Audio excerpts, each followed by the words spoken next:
नमस्कार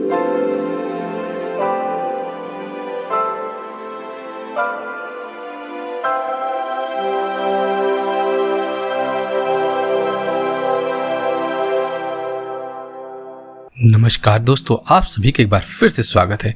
यदि आप अपनी लाइफ में कुछ नया सीखना चाहते हैं तो चैनल को आज ही सब्सक्राइब जरूर करिएगा। महाशिवरात्रि की आप सभी को हार्दिक शुभकामनाएं। दोस्तों, आज के इस वीडियो में हम आपको महाशिवरात्रि की पौराणिक कथा सुनाने जा रहे हैं। अगर आप भगवान शिव के भक्त हैं तो इस कथा को जरूर सुने। कथा सुनने मात्र से शिव जी की कृपा आप पर बनी रहेगी।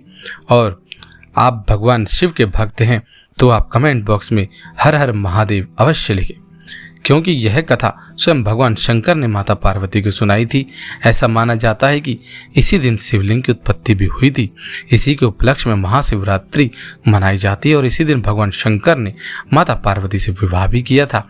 ऐसा माना जाता है कि भगवान विष्णु और ब्रह्मा देव ने सबसे पहले शिवलिंग की पूजा की थी। महालक्ष्मी, महासरस्वती, इंद्रदेव की पत्नी रति तथा गायत्री ने महाशिवरात्रि का व्रत रखा था, इसलिए इस व्रत कथा का सबसे ज्यादा महत्व है। आइए हम आपको सुनाते हैं महाशिवरात्रि की वो महान कथा जिसको सुनने मात्र से व्यक्ति की सभी मनोकामनाएं पूर्ण हो जाती हैं। लेकिन उससे पहले हम आपसे रिक्वेस्ट करते हैं कि वीडियो को लाइक कर दे, दोस्तों के साथ शेयर कर दे। यदि चैनल को सब्सक्राइब नहीं किया है तो चैनल को सब्सक्राइब कर बेल बटन जरूर दबा दे। महाशिवरात्रि के विषय में भिन्न भिन्न मत हैं। कुछ विद्वानों का मत है कि आज के ही दिन शिवजी और माता पार्वती विवाह सूत्र में बंधे थे, जबकि अन्य कुछ विद्वान ऐसा मानते हैं कि आज के ही दिन शिवजी ने कालकूट नाम का विष पिया था, जो सागर मंथन के समय समुद्र से निकला था। ज्ञात है कि यह समुद्र मंथन देवताओं और असुरों ने अमृत प्राप्ति के लिए किया था। एक शिकारी की कथा भी इस त्योहार से जुड़ी हुई है कि कैसे उसके अनजाने में की गई पूजा से प्रसन्न होकर भगवान शिव ने उस पर अपनी असीम कृपा की थी। यह पौराणिक कथा शिव पुराण में भी मिलती है। हम आपको इसी कथा के बारे में आज बताने जा रहे हैं, तो आइए जानते हैं। उससे पहले आपसे रिक्वेस्ट करते हैं कि आप कमेंट बॉक्स में हर हर महादेव अवश्य लिखें। इससे भगवान शंकर खुश होंगे और हमें भी बेहद खुशी मिलेगी। तो आइए जान लेते हैं इस कथा के बारे में। प्राचीन काल में किसी जंगल में एक गुरुदूह नाम का एक शिकारी रहता था, जो जंगली जानवरों का शिकार करता था तथा अपने परिवार का भरण पोषण किया करता था। एक बार शिवरात्रि के दिन जब वह शिकार के लिए निकला, पर संयोगवश पूरे दिन खोजने के बाद भी उसे कोई शिकार ना मिला। उसके बच्चों, पत्नी एवं माता पिता को भूखा रहना पड़ेगा। इस बात से वह चिंतित हो गया। सूर्यास्त होने पर वह एक जलाशय के समीप गया। वहां एक घाट के किनारे एक पेड़ पर थोड़ा सा जल पीने के लिए लेकर चढ़ गया, क्योंकि उसे पूरी उम्मीद थी कि कोई न कोई जानवर अपनी प्यास बुझाने के लिए यहाँ जरूर आएगा। वह पेड़ बेलपत्र का था और उसी पेड़ के नीचे शिवलिंग भी था, जो सूखे बेलपत्रों से ढके होने के कारण दिखाई नहीं दे रहा था। रात का पहला पहर बीतने से पहले एक हिरणी वहां पर पानी पीने के लिए आई। उसे देखते ही शिकारी ने अपने धनुष बाण साधा। ऐसा करने में उसके हाथ से धक्के से कुछ पत्ते एवं जल की कुछ बूंदें नीचे बने शिवलिंग पर गिरी और अनजाने में ही शिकारी की पहले पहर की पूजा हो गई। हिरणी ने जब पत्तों की खड़खड़ाहट सुनी तो घबराकर ऊपर की ओर देखा और भयभीत होकर शिकारी से कांपते हुए स्वर में बोली, मुझे मत मारो। शिकारी ने कहा कि वह और उसका परिवार भूखा है, इसलिए वह उसे नहीं छोड़ सकता। हिरणी ने वादा किया कि वह अपने बच्चों को अपने स्वामी को सौंप कर लौट आएगी, तब वह उसका शिकार कर ले। शिकारी को उसकी बात का विश्वास नहीं हो रहा था।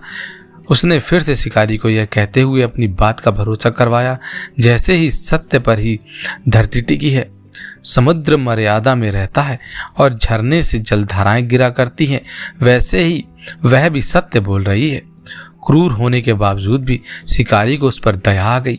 उसने जल्दी लौटना कहकर उस हिरणी को जाने को कह दिया। थोड़ी ही देर बाद एक और हिरणी वहां पानी पीने आई। शिकारी सावधान हो गया, तीर साधने लगा और ऐसा करते हुए उसके हाथ से धक्के से फिर से पहले की ही तरह थोड़ा सा जल और कुछ बेलपत्र के पत्ते शिवलिंग पर जा गिरे। ऐसा करने से अनायास ही शिकारी के दूसरे पैर की पूजा हो गई। इस हिरनी ने भी भयभीत होकर शिकारी से जीवन दान की याचना की, लेकिन उसके लेकिन उसके अस्वीकार कर देने पर हिरनी ने उसे लौट आने का वचन कहा, यह कहते हुए दिया कि उसे ज्ञात है कि जो वचन देकर पलट जाता है उसका अपने जीवन में संचित पुण्य नष्ट हो जाया करता है। उस शिकारी ने पहले की तरह इस हिरनी के वचन पर भी भरोसा रखकर उसे जानने को कह दिया। अब तो वह इसी चिंता से व्याकुल हो रहा था कि उनमें से शायद ही कोई हिरनी लौट के आए और अब उसके परिवार का क्या होगा। इतने में ही उसने जल की ओर आते हुए एक हिरण को देखा। उसे देख शिकारी बड़ा प्रसन्न हुआ। अब फिर धनुष बाण चढ़ाने की उसके तीसरे पैर की पूजा भी स्वतः ही संपन्न हो गई। लेकिन पत्तों के गिरने की आवाज से वह हिरण सावधान हो गया। उसने शिकारी को देखा और पूछा, तुम क्या करना चाहते हो? वह बोला, अपने कुटुंब को भोजन देने के लिए तुम्हारा वध करूंगा। वह मृग प्रसन्न होकर कहने लगा, मैं धन्य हूं कि मेरा यह शरीर किसी के काम आएगा, परोपकार से मेरा जीवन सफल हो जाएगा। पर कृपया कर अभी मुझे जाने दो ताकि मैं अपने बच्चों को उनकी माता के हाथ में सौंपकर और उन सबको धीरज बांधकर यहाँ लौट आऊं। शिकारी का हृदय उसके पाप पुंज नष्ट हो जाने से अब तक शुद्ध हो गया था, इसलिए वह विनय पूर्वक बोला, जो यहाँ आए सभी बातें बनाकर चले गए और अभी तक नहीं लौटे। यदि तुम भी झूठ बोलकर चले जाओगे तो मेरे परिजनों का क्या होगा? अब हिरण ने यह कहते हुए उसे अपने सत्य बोलने का भरोसा दिलवाया कि यदि वह लौटकर ना आए तो उसे वह पाप लगे जो उसे लगा करता है, जो सामर्थ्य रहते हुए भी दूसरे का उपकार नहीं करता। शिकारी ने उसे भी यह कहकर जाने दिया कि शीघ्र लौट आना। रात्रि का अंतिम पहर शुरू होते हुए शिकारी के हर्ष की सीमा न थी, क्योंकि उसने उन सब हिरण हिरनियों को अपने बच्चों सहित एक साथ आते देख लिया था। उन्हें देखते ही उसने अपने धनुष बाण पर रखा और पहले की तरह ही उसके चौथे पहर की पूजा भी संपन्न हो गई। अब उस शिकारी के शिव कृपा से सभी पाप भस्म हो गए थे, इसलिए वह सोचने लगा, ओ ये पशु धन्य है जो ज्ञानहीन होकर भी अपने शरीर से परोपकार करना चाहते हैं। लेकिन धिक्कार है मेरे जीवन को कि मैं अनेक प्रकार के कुकृत्य से अपने परिवार का पालन करता हूँ। अब उसने अपना बाण रोक लिया तथा मृगों से कहा कि वे सब धन्य हैं तथा उन्हें वापस जाने दिया। उसके ऐसा करने पर भगवान शंकर ने प्रसन्न होकर तत्काल उसे अपने दिव्य स्वरूप का दर्शन करवाया तथा उसे सुख समृद्धि का वरदान देकर गुहू नाम प्रदान किया। मित्रों, यही वह गुहू था जिसके साथ भगवान श्री राम ने मित्रता की थी। शिव जी की जटाओं में गंगा जी को धारण करने वाले, सिर पर चंद्रमा को सजाने वाले, मस्तक पर त्रिपुंड तथा तीसरे नेत्र वाले, कंठ में कालपाश यानी नागराज तथा रुद्रा छमला से सुशोभित, हाथ में डमरू और त्रिशूल है, जिनके और भक्तगण बड़ी श्रद्धा से जिन्हें शिव शंकर, भोलेनाथ, महादेव, भगवान आशुतोष, उमापति, गौरी शंकर, सोमेश्वर, महाकाल, ओंकारेश्वर, वैद्यनाथ, नीलकंठ, त्रिपुरारी, सदाशिव तथा अन्य सहस्त्रानों नामों से संबोधित कर उनकी पूजा अर्चना किया करते हैं। ऐसे भगवान शिव एवं शिवा हम सबके चिंतन को सदा सदैव सकारात्मक बनाएं एवं सबकी मनोकामनाएं आप पूर्ण जरूर करें।